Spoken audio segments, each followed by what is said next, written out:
The townsfolk reached out their hands to the king, while others tried to lift their children higher, hoping that the monarch would touch them as he passed by. In the late 17th century, there was a firm belief among common people that monarchs possessed rare abilities. The royal touch could not only soothe egos but also provide real, practical benefits. This belief was prevalent in both England and France. The laying on of hands was a mandatory ceremony at the courts of Charles II, Louis XIII, and Louis XIV, drawing large crowds for the occasion.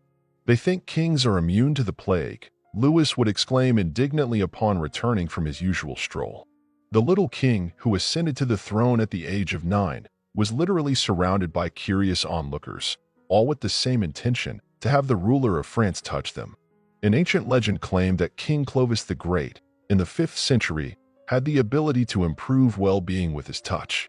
However, the first documented session dates back only to the 12th century, when King Louis VI the Fat performed the laying on. This phenomenon was referred to as the royal miracle, and only true rulers were believed to possess this ability. This is why the townspeople followed young Louis XIII closely, testing to see if he could alleviate skin ailments.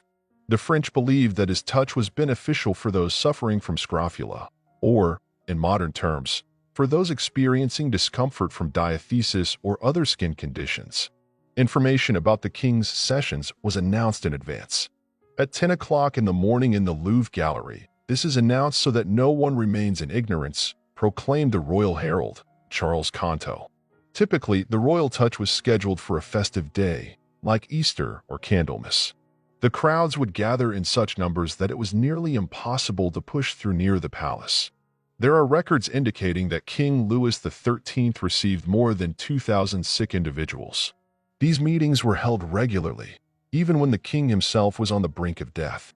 His son, a great admirer of spectacular displays, also delighted the public with the royal touch. He treated his duties as a grand show, often appearing before the townspeople even when he was not feeling well. His biographer, Pithy, calculated that the king managed to personally touch nearly 3,000 people, all while being an elderly man at the time. A similar practice existed in England. The belief in the king's abilities to help with scrofula emerged during the reign of Edward the Confessor, an Anglo-Saxon ruler from the distant 11th century. Osbert de Clare, the prior of Westminster Abbey, even traveled to Rome to inform the pontiff about this.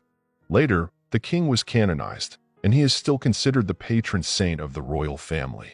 By the reign of Edward I in the 13th century, the laying on of hands had become a routine practice. 100 or so sufferers would approach the king for help at once. Historian Louis Francis Salzman writes that the ruler of England would touch his subjects no less than 4 times a year. This tradition only ceased after the death of Queen and Stuart in the 18th century. In France, however, the custom lasted longer. Even Charles X performed the royal touch in the early 19th century. But once the monarchy was abolished, the tradition faded into the past.